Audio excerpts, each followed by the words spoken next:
গল্পটকের আজকের পরিবেশনা শ্রী শরৎচন্দ্র চট্টোপাধ্যায়ের গল্প মেজদিদি। আপনাদের কাছে সবিনয় নিবেদন, যদি আমাদের এই চ্যানেলটি আপনার ভালো লেগে থাকে তাহলে দয়া করে সাবস্ক্রাইব করুন এবং লাইক কমেন্টস করে আমাদের অনুপ্রাণিত করুন। তাহলে শুনতে থাকুন আজকের গল্প মেজদিদি।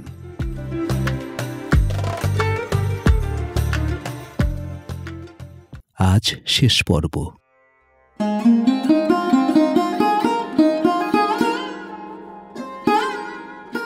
দিন ৫-৬ পরে একদিন বৈকালে বিপিন অত্যন্ত বিরক্ত মুখে ঘরে ঢুকিয়া বলিলেন, এসব তুমি কি শুরু করলে মেজবউ?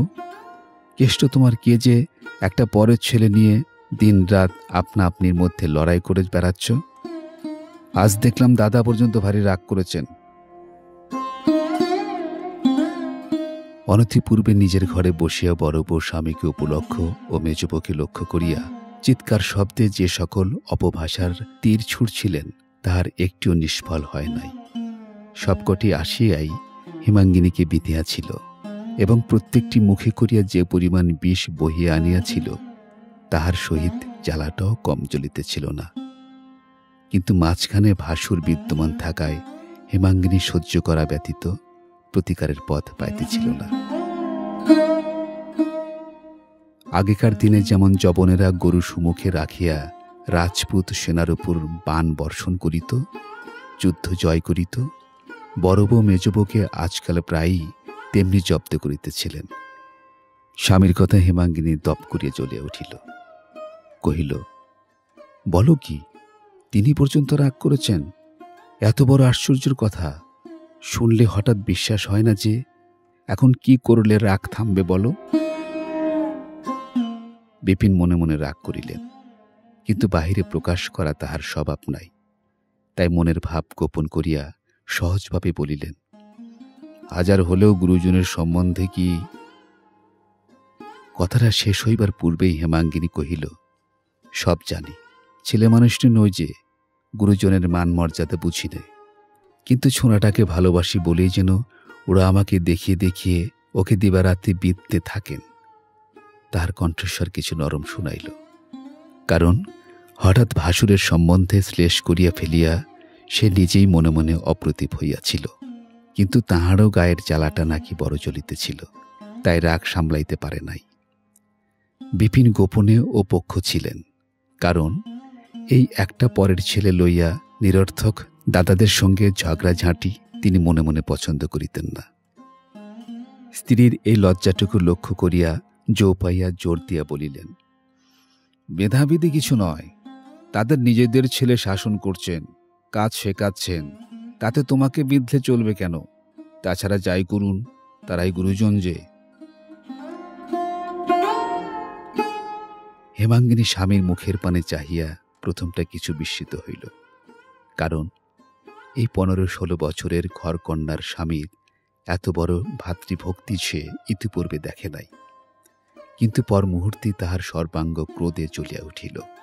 কহিল, তারা গুরুজন, আমিও মা। গুরুজন নিজের মান নিজে নিঃশেষ করে আনলে আমি কি দিয়ে ভর্তি করব? বিপিন কি একটা জবাব বোধ করে দিতে যাইতেছিল, থামিয়া গেলেন। দ্বারের বাহিরে কুণ্ঠিত কণ্ঠের বিনম্র ডাক শোনা গেল, মেজদি। স্বামী স্ত্রীতে চোখাচোখি হইল। স্বামী একটু হাসিলেন, তাহাতে প্রীতি বিকর্ণ হইল না।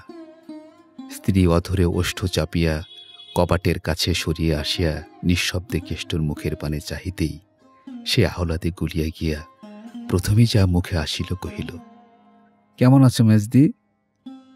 হেমাঙ্গিনী এক মুহূর্তে কথা কহিতে পারিল না। যাহার জন্য স্বামী স্ত্রীতে এইমাত্র বিবাদ হইয়া গেল, অকস্মাৎ তাহাকে সম্মুখে পাইয়া বিবাদের সমস্ত বিরক্তিটা তাহারই মাথায় গিয়া পড়িল।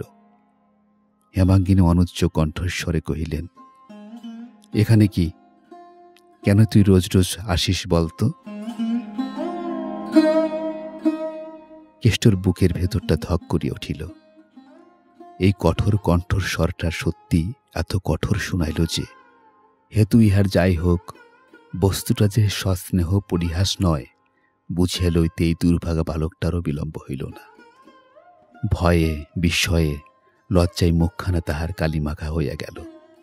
কহিল, দেখতে এসেছি। বিপিন হাসিয়া বলিলেন, দেখতে এসেছে তোমাকে? এ হাসি যেন দাঁত ভ্যাংচাইয়া হেমাঙ্গিনীকে অপমান করিল। সে দলিতা ভুজঙ্গিনীর মতো স্বামীর মুখের পানে একটিবার চাহিয়াই চোখ ফিরাইয়া লইয়া কহিল, আর এখানে তুই আসিস নে, যা।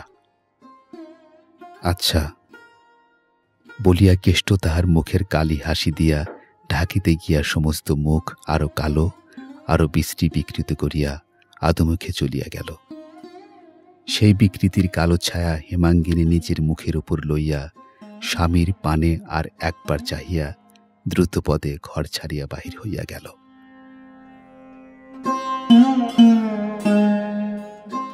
দিন ৫-৬ হয়ে গেল। হেমাঙ্গিনীর জ্বর ছাড়ে নাই। কাল ডাক্তার বলিয়া গিয়াছিল সর্দি বুকে বসিয়াছে। সন্ধ্যার দ্বীপ সবে মাত্র জ্বালা হইয়াছিল। ললিত ভালো জামা কাপড় পরিয়া ঘরে ঢুকিয়া কহিল, মা, দত্তদের বাড়ি পুতুল নাচ হবে, দেখতে যাব। মা একটুখানি হাসিয়া বলিলেন, আরে ললিত, তোর মা যে এই ৫-৬ দিন পরে আছে, একটিবার কাছে এসেও তো বসিস নে। ললিত লজ্জা পাইয়া শিওরের কাছে আসিয়া বসিল। মা সস্নেহে ছেলের পিঠে হাত দিয়ে বলিলেন, এই অসুখ যদি না সারে, যদি মরে যায়, কি করিস তুই? খুব কাঁদিস? যা, সেরে যাবে। বলিয়া ললিত মায়ের বুকের উপর একটা হাত রাখিল। মা ছেলের হাতখানি হাতে লইয়া চুপ করিয়া রহিলেন। জ্বরের উপর এই স্পর্শ তাহার সর্বাঙ্গ জুড়াইয়া দিতে লাগিল। ইচ্ছা করিতে লাগিল এমন করিয়া বহুক্ষণ কাটান। কিন্তু একটু পরে ললিত উসখুস করিতে লাগিল। পুতুল নাচ হয়তো এতক্ষণে শুরু হইয়া গিয়াছে মনে করিয়া ভিতরে ভিতরে তাহার চিত্ত অস্থির হইয়া উঠিল। ছেলের মনের কথা বুঝিতে পারিয়া মা মনে মনে হাসিয়া বলিলেন, আচ্ছা যা, দেখে আয়, বেশি রাত করিস নে যেন। না মা, এক্ষুনি ফিরে আসব। বলিয়া ললিত ঘরের বাহির হইয়া গেল। কিন্তু মিনিট ২ পরে ফিরিয়া আসিয়া বলিল, মা, একটা কথা বলবো। মা হাসি মুখে বলিলেন, একটা টাকা চাই তো, ওই কুলুঙ্গিতে আছে, নিকে। দেখিস বেশি নিস নে যেন। না মা, টাকা চাইনে, বলি তুমি শুনবে। মা বিস্ময় প্রকাশ করিয়া বলিলেন, টাকা চাইনে? তবে কি কথা রে? ললিতার একটু কাছে আসিয়া চুপি চুপি বলিল, কেষ্ট মামাকে একবার আসতে দেবে? ঘরে ঢুকবে না, ওই দোরগোড়া থেকে একটিবার তোমাকে দেখে চলে যাবে। কালকেও বাইরে এসে বসেছিল, আজকেও এসে বসে আছে। হেমাঙ্গিনী ব্যস্ত হইয়া উঠিয়া বসিলেন। বলিলেন, যা যা ললিত, এক্ষুনি ডেকে নিয়ে আয়। আহা, বসে আছে, তোরা কেউ আমাকে জানাসনি রে? ভয়ে আসতে চায় না যে।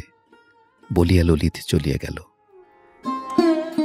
মিনিট খানেক পরে কেষ্ট ঘরে ঢুকিয়া মাটির দিকে ঘাড় বাঁকাইয়া দেয়ালে ঠেস দিয়া দাঁড়াইল। হেমাঙ্গিনী ডাকিলেন, এসো দাদা, এসো। কেষ্ট তেমনিভাবে স্থির হইয়া রহিল। তিনি নিজে তখন উঠিয়া আসিয়া কেষ্টর হাত ধরিয়া বিছানায় লইয়া গেলেন। পিঠে হাত বুলাইয়া দিয়া বলিলেন, হাড়ে কেষ্ট, বকেছিলাম বলে তোর মেজদিদিকে ভুলে গেছিস বুঝি? সহসা কেষ্ট ফোঁপাইয়া কাঁদিয়া উঠিল। হেমাঙ্গিনী কিছু আশ্চর্য হইলেন, কারণ কখনো কেহ তাকে কাঁদিতে দেখে নাই। অনেক দুঃখ কষ্ট যাতনা দিলেও সে ঘাড় হেঁট করিয়া নিঃশব্দে থাকে, লোকজনের সুমুখে জল ফেলে না। তাহার এই স্বভাবটি হেমাঙ্গিনী জানিতেন বলিয়াই বড় আশ্চর্য হইয়া বলিলেন, ছি, কান্না কিসের? বেটা ছেলেকে চোখের জল ফেলতে আছে কি? প্রত্যুত্তরে কেষ্ট কোঁচার খুঁট মুখে গুজিয়া প্রাণপণ চেষ্টায় কান্না রোধ করিতে করিতে বলিল, ডাক্তার বলে যে বুকে সর্দি বসেছে। হেমাঙ্গিনী হাসিলেন। এই জন্যে? ছি ছি, কি ছেলে মানুষ তুই রে। বলিতে বলিতে তাহার নিজের চোখ দিয়াও টপ টপ করিয়া দুফোঁটা জল গড়াইয়া পড়িল। বা হাত দিয়া মুছিয়া ফেলিয়া তাহার মাথায় একটা হাত দিয়া কৌতুক করিয়া বলিলেন, সর্দি বসেছে, বসলে এবারে যদি মরি তুই আর ললিত কাঁধে করে গঙ্গায় দিয়ে আসবি, কেমন? পারবি নে? বলি মেজো বউ, কেমন আছো আজ? বলিয়া বড় বউ দৌড় করে আসিয়া দাঁড়াইলেন। ক্ষণকাল কেষ্টর পানে তীক্ষ্ণ দৃষ্টিতে চাহিয়া থাকিয়া বলিলেন, এই যে ইনি এসে হাজির হয়েছেন, আবারও কি মেজগিন্নির কাছে কেঁদে সোহাগ করা হচ্ছে যে ন্যাকা আমার কত ফন্দি জানে। ক্লান্তিবশত হেমাঙ্গিনী এইমাত্র বালিশে হেলান দিয়া কাত হইয়া পড়িয়াছিলেন। তীরের মতো সোজা উঠিয়া বসিয়া কহিলেন, দিদি, আমার ৬-৭ দিন জ্বর, তোমার পায়ে পড়ি, আজ তুমি যাও। কাদম্বিনী প্রথমটা থতমত খাইয়া গেলেন, কিন্তু পরক্ষণে সামলাইয়া লইয়া বলিলেন, তোমাকে তো বলিনি মেজো বউ, নিজের ভাইকে শাসন করছি, তুমি এমন মারমুখী হয়ে উঠছ কেন?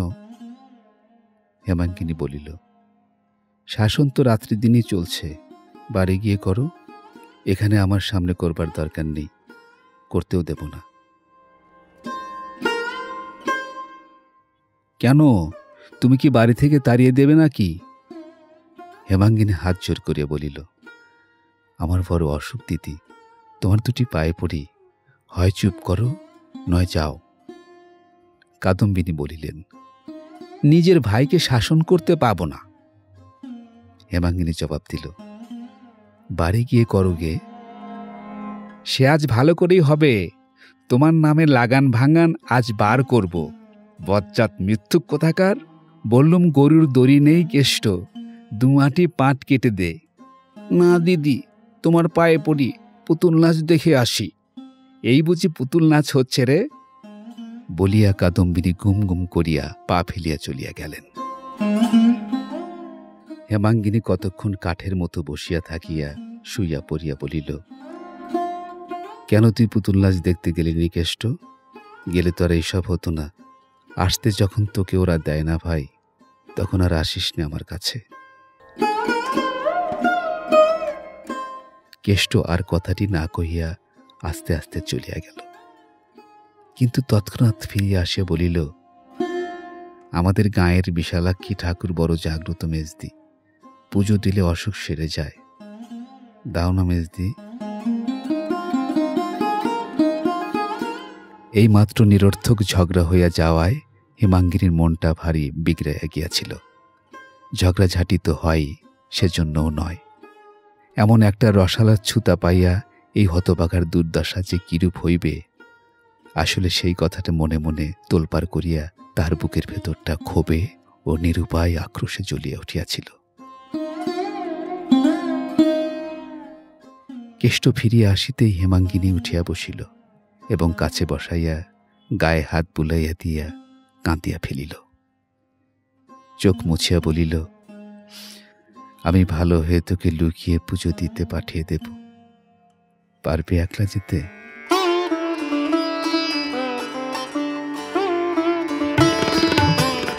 কেষ্ট উৎসাহে 2 চক্ষু বিস্ফারিত করিয়া বলিল, একলা যেতে খুব পারব, তুমি আজকে আমাকে 1 টাকা দিয়ে পাঠিয়ে দাও না মেজদি, আমি কাল সকালেই পুজো দিয়ে তোমাকে প্রসাদ এনে দেব, সে খেলে তখনই অসুখ সেরে যাবে, দাও না মেজদি, আজকেই পাঠিয়ে। হেমাঙ্গিনী দেখিলেন তাহার আর সবুর সয় না, বলিলেন, কিন্তু কাল ফিরে এলে তোকে যে এরা ভারী মারবে। মারধরের কথা শুনিয়া কেষ্ট প্রথমটা দমিয়া গেল, কিন্তু পরক্ষণে প্রফুল্ল হইয়া কহিল, মারুক গে, তোমার অসুখ সেরে যাবে তো। আবার তাহার চোখ দিয়া জল গড়াইয়া পড়িল। বলিলেন, হ্যাঁ রে কেষ্ট, আমি তোর কেউ নই, তবে আমার জন্য তোর এত মাথা ব্যথা কেন? এই প্রশ্নের উত্তর কেষ্ট কোথায় পাইবে? সে কি করিয়া বুঝাইবে তাহার পীড়িত আর্তর হৃদয় দিবারাত্র কাঁদিয়া কাঁদিয়া তাহার মাকে খুঁজিয়া বেড়াইতেছে?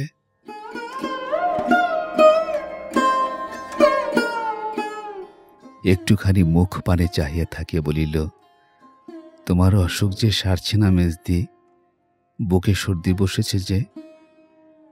হেমাঙ্গিনী এবার একটুখানি হাসিয়া বলিলেন, আমার সর্দি বসেছে তাতে তোর কি? তোর এত ভাবনা হয় কেন? কেষ্ট আশ্চর্য হইয়া বলিল, ভাবনা হবে না মেজদি, বুকে সর্দি বসা যে বড় খারাপ। অসুখ যদি বেড়ে যায় তাহলে তোকে ডেকে পাঠাবো। কিন্তু না ডেকে পাঠালে আর আসিস নে ভাই। কেন মেজদি? হেমাঙ্গিনী দৃঢ়ভাবে মাথা নাড়িয়ে বলিলেন, না, তোকে আর আমি এখানে আসতে দেব না। না ডেকে পাঠালেও যদি আসিস তাহলে ভারী রাগ করব। কেষ্ট মুখপানে চাহিয়া সবাই জিজ্ঞাসা করিল, তাহলে বলো, কাল সকালে কখন ডেকে পাঠাবে? কাল সকালে আবার তোর আসা চাই? কেষ্ট অপ্রতিভ হইয়া বলিল, আচ্ছা, সকালে না হয় দুপুরবেলায় আসব না মেজদি? তার চোখে মুখে এমনই একটা ব্যাকুল অনুনয় ফুটিয়া উঠিল যে হেমাঙ্গিনী মনে মনে ব্যথা পাইলেন। কিন্তু আর তো তাহার কঠিন না হইলে নয়। সবাই মিলিয়া এই নিরীহ একান্ত অসহায় বালকের উপর যে নির্যাতন শুরু করিয়াছে, কোনো কারণেই আর তো তাহা বাড়াইয়া দেওয়া চলে না। সে হয়তো সহিতে পারে, মেজদির কাছে আসা যাওয়া করিবার দণ্ড যত গুরুতর হোক সে হয়তো সহ্য করিতে পিছাইবে না, কিন্তু তাই বলিয়া তিনি নিজে কি করিয়া সইবেন?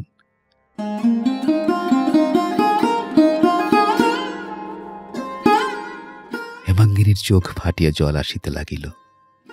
তথাপি তিনি মুখ ফিরাইয়া রুক্ষ স্বরে বলিলেন, বিরক্ত করিস নে কেষ্ট, যা এখান থেকে। ডেকে পাঠালে আসিস, নইলে যখন তখন এসে আমাকে বিরক্ত করিস নে। না, বিরক্ত করিনি তো, বলিয়া ভীত লজ্জিত মুখখানি হেঁট করিয়া তাড়াতাড়ি কেষ্ট উঠিয়া গেল। এইবার হেমাঙ্গিনীর দুই চোখ বহিয়া প্রস্রবণের মতো জল ছড়িয়া পড়িতে লাগিল। তিনি সুস্পষ্ট দেখিতে লাগিলেন, এই নিরুপায় অনাথ ছেলেটা মা হারাইয়া তাকে মা বলিয়া আশ্রয় করিতেছে। তাহারই আঁচলের অল্প একটুখানি মাথায় টানিয়া লইবার জন্য কাঙ্গালের মতো কি করিয়াই না বেড়াইতেছে। হেমাঙ্গিনী চোখ মুছিয়া মনে মনে বলিলেন, কেষ্ট, মুখখানে অমন করে গেলি ভাই, কিন্তু তোর এই মেজদি যে তোর চেয়েও নিরুপায়। তোকে জোর করে বুকে টেনে আনবে সে ক্ষমতা যে তার নেই ভাই।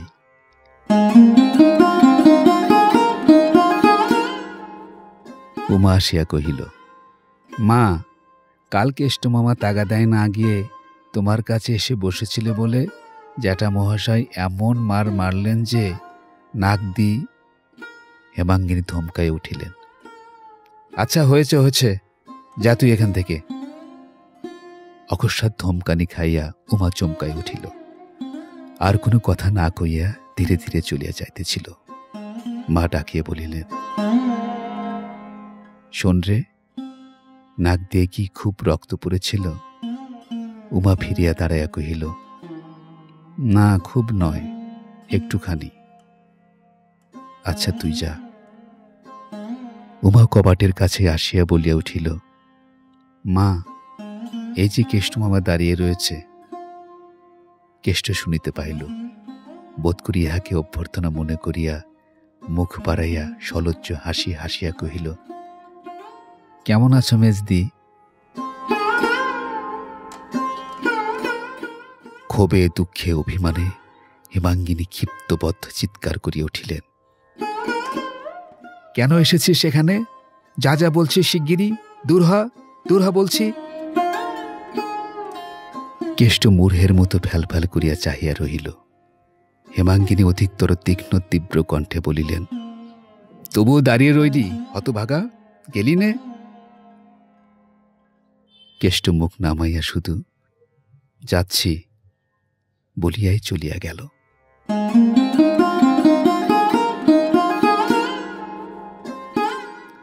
সে চলিয়া গেলে হেমাঙ্গিনী নির্জীবের মতো বিছানায় একধারে শুইয়া পড়িয়া অস্ফুটে ক্রুদ্ধস্বরে বলিয়া উঠিলেন, 100 বার বলি হতভাগাকে, আসিস নে আমার কাছে, তবু মেজদি। শিবুকে বলে দিস তোমা, ওকে না আর ঢুকতে দেয়। উমা জবাব দিল না, ধীরে ধীরে বাইর হইয়া গেল। রাত্রে হেমাঙ্গিনী স্বামীকে ডাকিয়া আনিয়া কাঁদো কাঁদো গলায় বলিল, কোনোদিন তো তোমার কাছে কিছু চাইনি, আজই অসুখের উপর একটা ভিক্ষা চাইছি, দেবে? বিপিন সন্দিগ্ধ কণ্ঠে প্রশ্ন করিলেন, কি চাই? হেমাঙ্গিনী বলিল, কেষ্টকে আমাকে দাও, ও বেচারি বড় দুঃখী, মা বাপ নেই, ওকে ওরা মেরে ফেলছে, এ আর আমি চোখে দেখতে পারছি না। বিপিন মৃদু হাসিয়া বলিলেন, তাহলে চোখ বুজে থাকলেই তো হয়।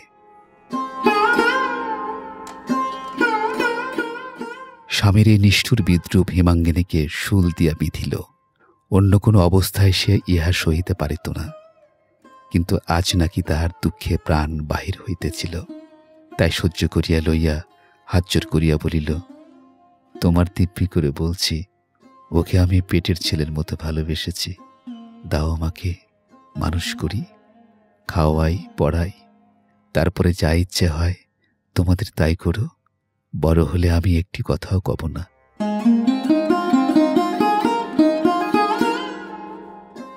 বিপিন একটুখানি নরম হয়ে বলিলেন, ও কি আমার গোলার ধান চাল যে তোমাকে এনে দেব? পরের ভাই পরের বাড়ি এসেছে, তোমার মাঝখানে পড়ে এত দরদ কিসের জন্যে? হেমাঙ্গিনী কাঁদিয়া ফেলিল। খানিক পরে চোখ মুছিয়া বলিল, তুমি ইচ্ছে করলে বট ঠাকুরকে বলে, দিদিকে বলে স্বচ্ছন্দে আনতে পারো, তোমার দুটি পায়ে পড়ছি, দাও তাকে। বিপিন বলিলেন, আচ্ছা তাই যদি হয়, আমি বা এত বড় মানুষ কিসে যে তাকে প্রতিপালন করব?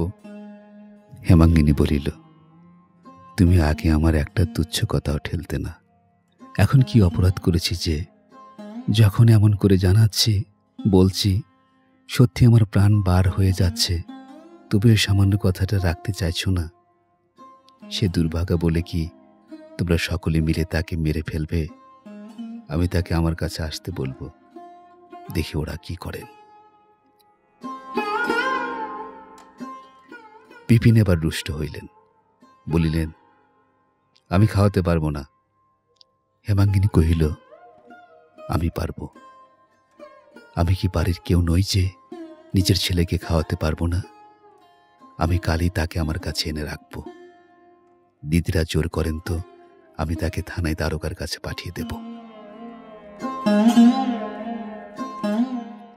স্ত্রীর কথা শুনিয়া বিপিন ক্রোধে অভিমানে ক্ষণকাল অবাক হইয়া থাকিয়া বলিলেন, আচ্ছা সে দেখা যাবে, বলিয়া বাহির হইয়া গেলেন।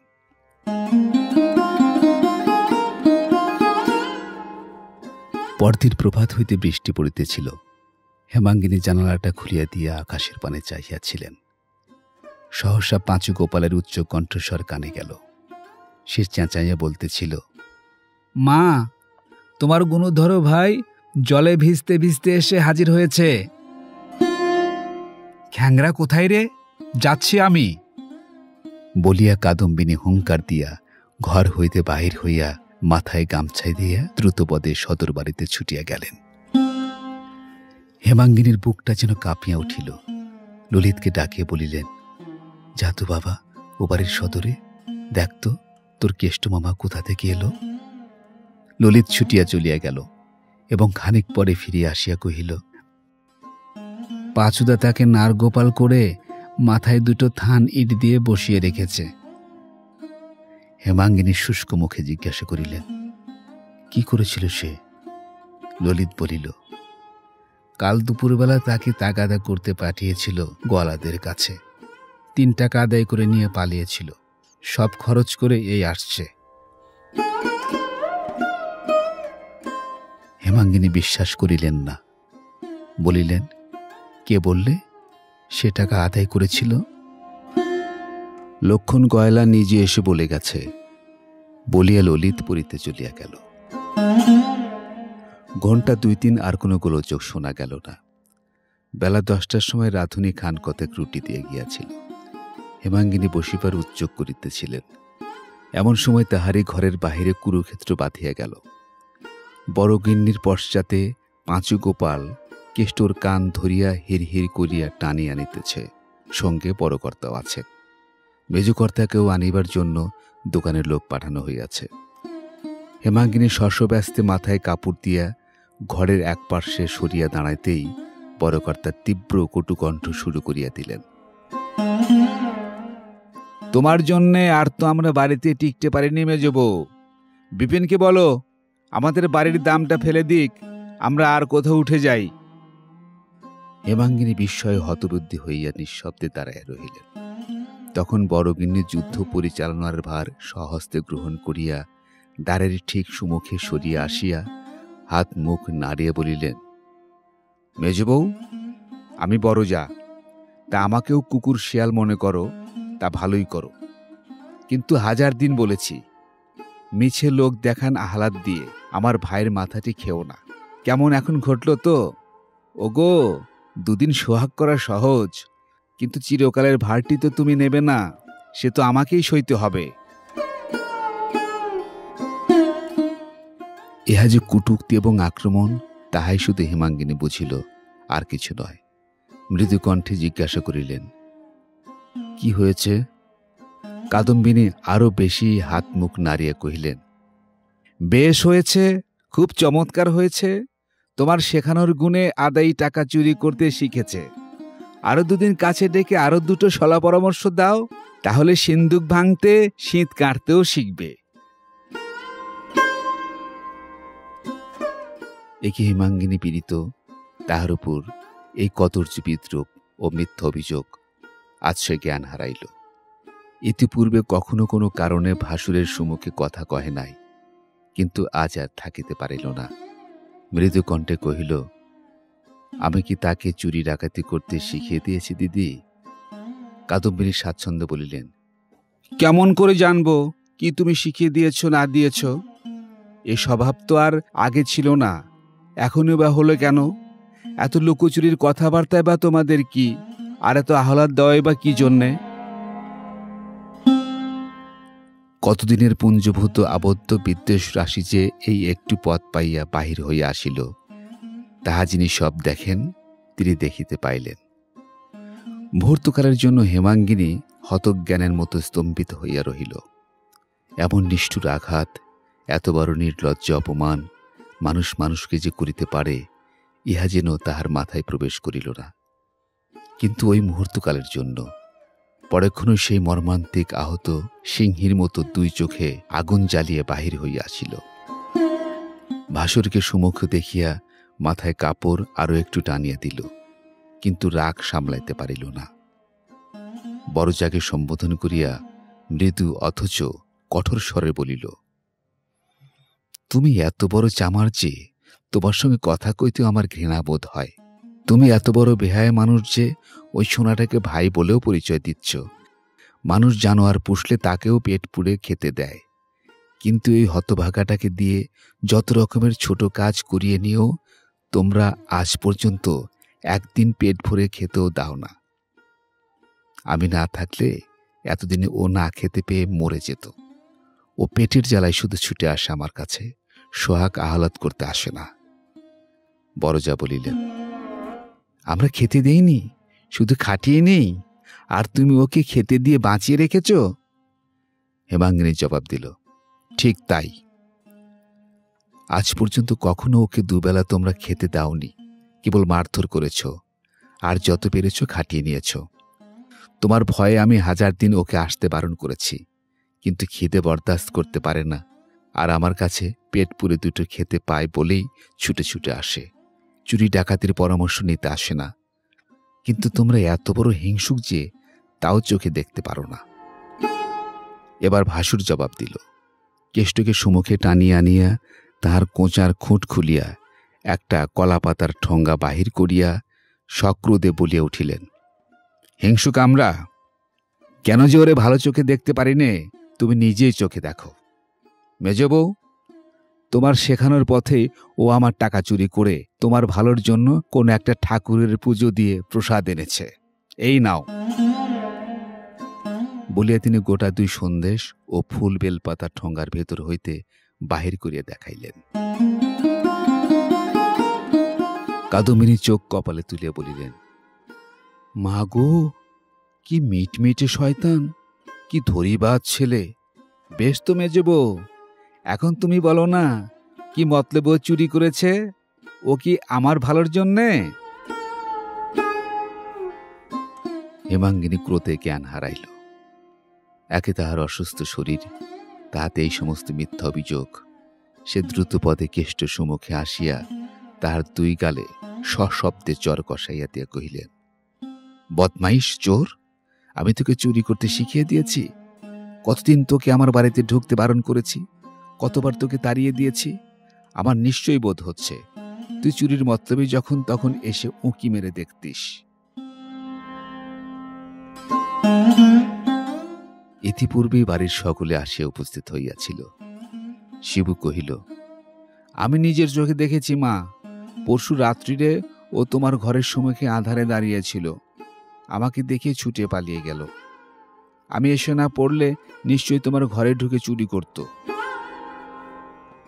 পাঁচুগোপাল বলিল, জানে মেজ খুড়িমার অসুখ শরীর, সন্ধ্যা হলে ঘুমিয়ে পড়েন, ও কি কম চালাক। মেজ বউয়ের কেষ্টর প্রতি আজকের ব্যবহারে কাদম্বিনী যেরূপ প্রসন্ন হইলেন, এই 16 বৎসরের মধ্যে কখনো এরূপ হন নাই। অত্যন্ত খুশি হয়ে কহিলেন, ভিজে বিড়াল, কেমন করে জানবো মেজ বউ তুমি ওকে বাড়ি ঢুকতে বারণ করেছ? ও বলে বেড়ায় মেজদি আমাকে মায়ের চেয়ে ভালোবাসে। ঠোঙ্গা শুদ্ধ নির্মাল্য টান মারিয়া ফেলিয়ে দিয়ে বলিলেন, টাকা 3টে চুরি করে কোথা থেকে 2টো ফুল টুল কুড়িয়ে এনেছে।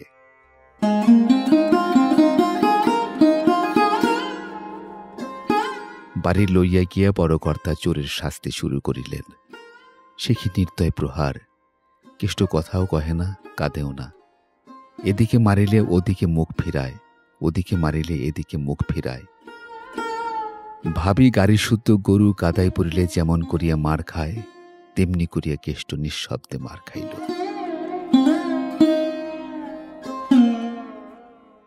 এমনকি কাদম্বিনী পর্যন্ত স্বীকার করিলেন, হ্যাঁ, মার খাইতে শিখিয়াছিল বটে,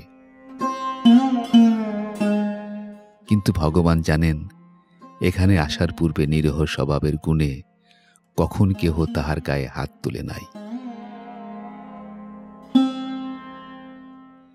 হেমাঙ্গিনী নিজের ঘরের ভিতর সমস্ত জানালা বন্ধ করিয়া দিয়া কাঠের মূর্তির মতো বসিয়াছিলেন।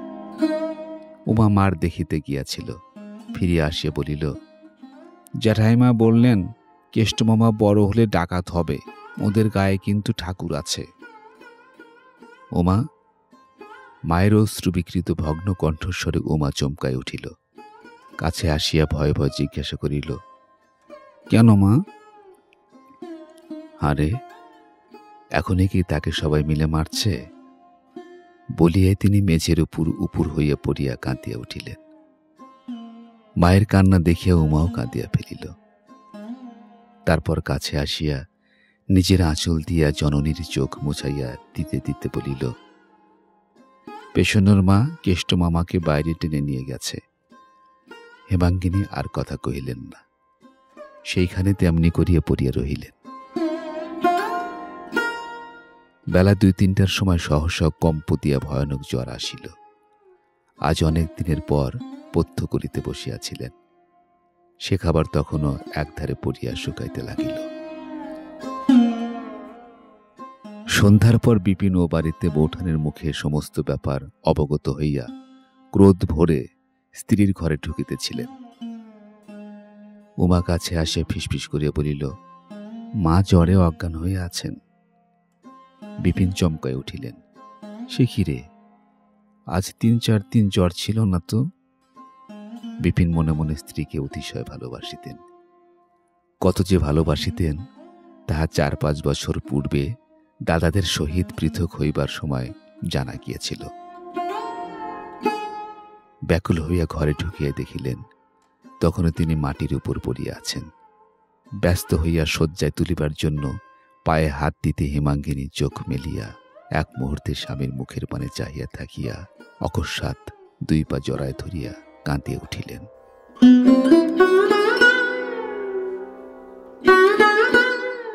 কেষ্টকে আশ্রয় দাও, নইলে এ জ্বর আমার সারবে না। মা দুর্গা আমাকে কিছুতে মাফ করবেন না। বিপিন পা ছাড়াইয়া লইয়া কাছে বসিয়া স্ত্রীর মাথায় হাত তুলাইয়া সান্ত্বনা দিতে লাগিলেন। হেমাঙ্গিনী বলিলেন, দেবে? বিপিন সজল চক্ষু হাত দিয়ে মুছিয়া বলিলেন, তুমি যা চাও তাই হবে, তুমি ভালো হয়ে ওঠো।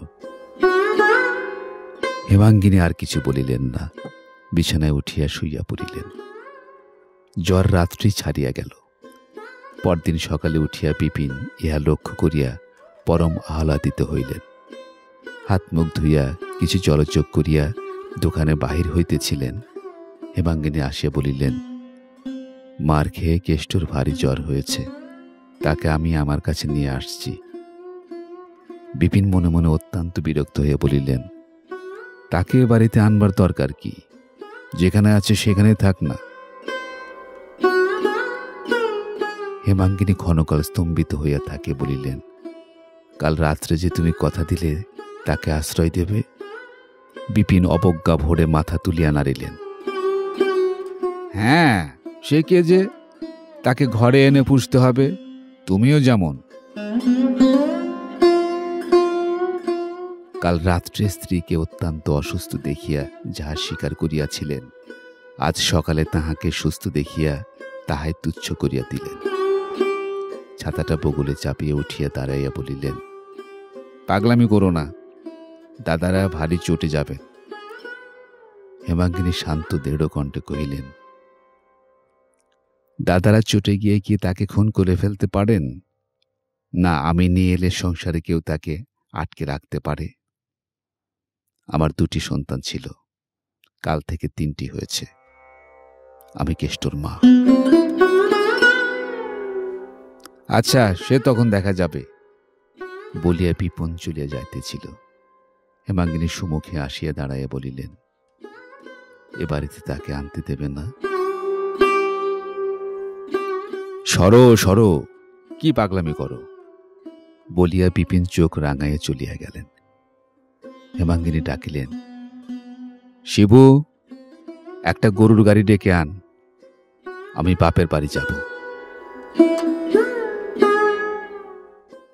বিপিন শুনিতে পাইয়া মনে মনে হাসিয়া বলিলেন, ইস, ভয় দেখানো হচ্ছে।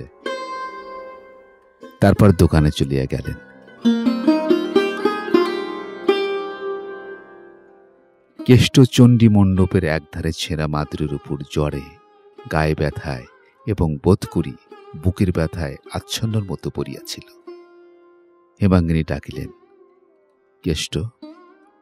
কেষ্ট যেন প্রস্তুত হইয়াছিল। এইবারে তরাক করিয়া উঠিয়া বসিয়া বলিল, মেজদি।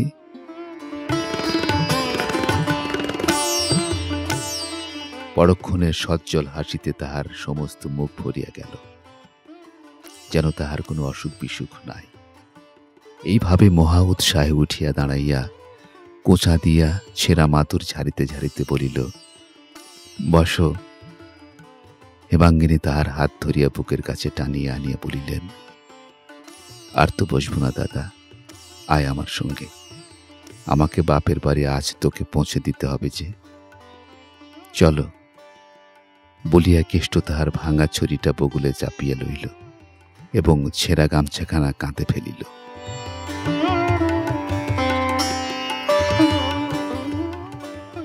নিজের বাড়ির সদরে গোজান দাঁড়াইয়াছিল। হেমাঙ্গিনী কেষ্টকে লইয়া চড়িয়া বসিলেন। গাড়ি যখন গ্রাম ছাড়াইয়া গিয়াছে তখন পশ্চাতে ডাকাডাকি চিৎকারে গাড়োয়ান গাড়ি থামাইল। ঘরমাক্ত কলবরে আরক্ত মুখে বিপিন আসিয়া উপস্থিত হইলেন। সবাই প্রশ্ন করিলেন, কোথায় যাও মেজ বউ? হেমাঙ্গিনী কেষ্টকে দেখায় বলিলেন, এদের গ্রামে। কখন ফিরবে? হেমাঙ্গিনী গম্ভীর দৃঢ় কণ্ঠে উত্তর দিল, ভগবান যখন ফেরাবেন তখনই ফিরব। তার মানে? হেমাঙ্গিনী পুনরায় কেষ্টকে দেখায় বলিল, কখনো যদি কোথাও এর আশ্রয় জোটে তবেই তো একা ফিরে আসতে পারবো, না হয় একে নিয়ে থাকতে হবে।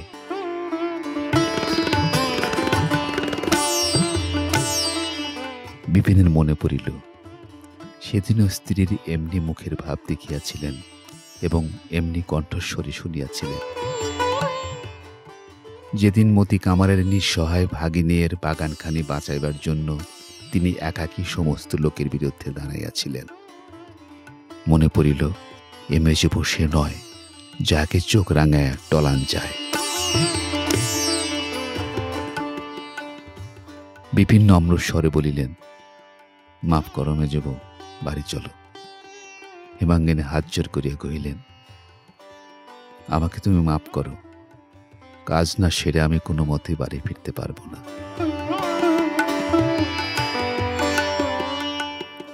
বিপিন আর এক মুহূর্ত স্ত্রীর শান্ত দৃঢ় মুখের পানে নিঃশব্দে চাহিয়া রহিলেন। তারপর সহসা সম্মুখে ঝুঁকিয়া পড়িয়া কেষ্টর ডান হাতটা ধরিয়া ফেলিয়া বলিলেন, কেষ্ট, তোর মেজ দিকে তুই বাড়িতে ফিরিয়ে নিয়ে আয় ভাই। শপথ করছি আমি বেঁচে থাকতে তোদের দুই ভাই বোনকে আজ থেকে কেউ পৃথক করতে পারবে না। আয় ভাই, তোর মেজ দিকে নিয়ে আয়।